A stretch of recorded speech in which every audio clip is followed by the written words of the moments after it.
house on Willow Lane. Everyone in town whispered about the house at the end of Willow Lane.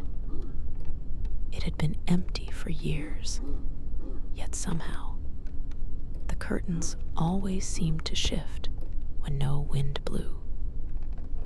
Children dared each other to touch the porch steps, and not one of them ever made it farther. One autumn evening, a group of friends decided to spend the night there. The air was heavy with the scent of damp leaves when they pushed open the creaking door.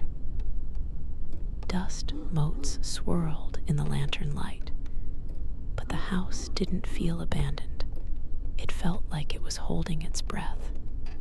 They set up in the living room, but the temperature kept dropping until their breath fogged the air.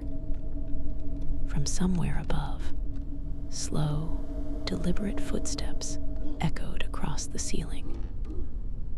Yet, when they ran upstairs, the hallway was empty, except for the faintest outline of a handprint burned into the wallpaper, smudged black like ash.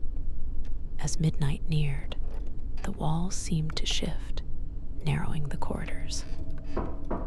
A whisper threaded through the halls, low and broken, repeating the same words. Not finished. Not finished. Not finished. The friends tried to leave, but the front door no longer led to the porch.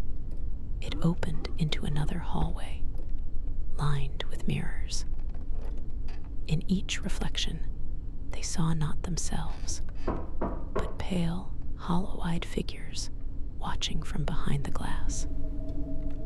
The figures moved a beat slower than reality, their mouths stretching into grins wider than humanly possible. By dawn, only one friend stumbled out of the house.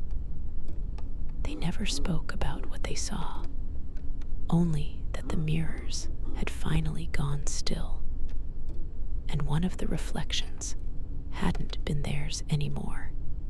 Since then, the house has waited quietly.